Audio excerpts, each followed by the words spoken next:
Os pontos -6, 2, 3, -1 e -5, -5 pertencem a uma circunferência. Determine o raio dessa circunferência. Inicialmente, marcamos aqui no plano cartesiano os três pontos. Primeiramente o -6, 2, que chamaremos de ponto A.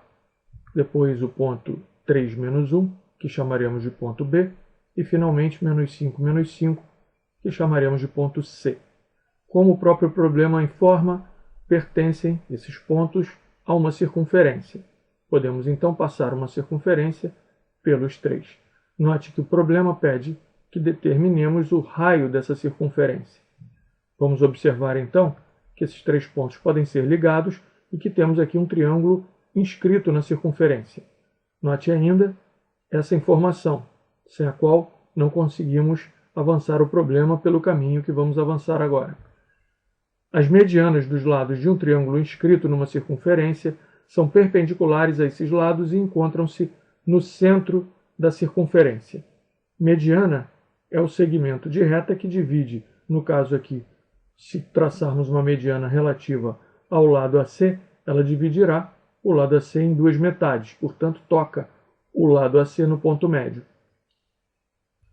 Nossa estratégia então será botar aqui uma reta suporte para o lado AB, uma reta suporte para o lado BC, obter o ponto médio de cada um desses segmentos, tanto do AB como do BC. A partir desse ponto médio, traçamos uma perpendicular em cada um dos lados. O encontro dessas perpendiculares, que serão justamente as medianas, uma vez que partimos já dos pontos médios, o encontro médio, então, será justamente o centro da circunferência, de acordo com essa propriedade. Podemos, então, começar chamando de reta P a reta suporte do lado AB e de reta Q a reta suporte do lado BC. Obtendo o coeficiente angular da reta P, temos ΔY sobre ΔX igual a -1, -2, note, ΔY sobre ΔX para a reta P. Então, y final -1, y inicial 2, ΔY então -1, -2. Δx será x final menos x inicial. Então teremos 3 menos -6. Essa divisão dará -3 nonos, que é igual a -1 terço. Temos AP, portanto. Com AP em mãos, podemos agora obter, como já foi estabelecido em nossa estratégia, o ponto médio do segmento AB, ou o ponto equidistante dos pontos A e B. Para isso, então, basta fazer a média aritmética das coordenadas dos pontos A e B, o que dá -3, 2, meio, com as coordenadas do ponto por onde passa essa reta perpendicular e o seu coeficiente angular. Podemos agora marcar o ponto aqui, traçar geometricamente a perpendicular e obter para essa reta T o coeficiente angular. Desse modo, AT será igual a -1 sobre AP, de modo que já sabemos então AT, uma vez que temos o valor de AP -1 terço. Substituindo -1 terço aqui, temos AT valendo 3. Podemos substituir em y igual a x mais b as coordenadas desse ponto por onde essa reta passa. Colocamos em y então o valor meio, y, e colocamos em x menos 3 meios. E colocamos em a o a para a reta t, que vale 3. 3 aqui então. Podemos agora tirar o valor de b, que será 10 meios igual a 5, portanto. Temos então agora a equação da reta t, y igual a 3x mais 5. Faremos exatamente o mesmo procedimento para a reta perpendicular ao lado BC. Guardamos aqui essa informação sobre a equação da reta t, guardamos também a informação dessa propriedade. Podemos agora calcular o coeficiente angular para a reta Q. ΔY sobre ΔX será -1 menos -5 sobre 3 menos -5, o que dá 4/8. Meio será o coeficiente angular.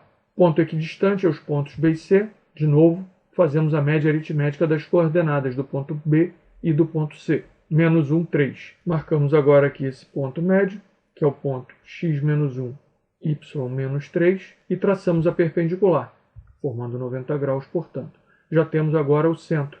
Geometricamente, já temos o centro, uma vez que é esse ponto onde se encontram essas medianas. Note que podemos calcular o coeficiente angular da reta S, sabendo que ela é perpendicular à reta Q. Desse modo, AS será igual a menos 1 sobre AQ, e como já calculamos aqui em cima o AQ, teremos então AS valendo menos 2. Sabemos então que ela passa, essa reta S, pelo ponto menos 1, menos 3, e sabemos a inclinação da reta, isto é, o coeficiente angular. Podemos então, substituindo essas coordenadas na equação reduzida para a reta S, teremos menos 3 igual a menos 2 vezes menos 1 mais b. Podemos agora tirar o valor de b, que será menos 5. Temos então a equação para a reta S, será menos 2x menos 5. Temos agora a equação da reta T, a equação da reta S. Podemos então obter a interseção dessas retas através da solução do sistema formado pelas duas, onde y é igual a 3x mais 5 e igual a menos 2x menos 5. Igualando aqui, chamando de xr, para lembrar que o problema pede o raio da circunferência, teremos 5xr igual a menos 10, xr igual a menos 2. Portanto, yr será igual a, basta substituir o xr ou aqui. Foi escolhida essa equação. Então, yr será igual a menos 2 vezes xr menos 5. Como xr vale menos 2, teremos mais 4 menos 5 menos 1. O centro da circunferência, então, será menos 2 menos 1. Sendo o centro da circunferência, então, o ponto menos 2 menos 1, note, basta observar que esse centro ele tem o mesmo y, que é menos 1, que esse ponto aqui que pertence à circunferência. Desse modo, sendo a distância do centro até a circunferência o próprio raio da circunferência, podemos apenas ver a distância entre esses dois pontos, fazendo a diferença entre as abscissas desses pontos. Então temos aqui o valor menos 2 para a abscissa desse ponto, e aqui a abscissa é 3. Fazemos então 3 menos menos 2, teremos 3 mais 2 igual a 5. Repetindo aqui então a informação, podemos concluir que o raio será igual a 5. Encerrada a questão.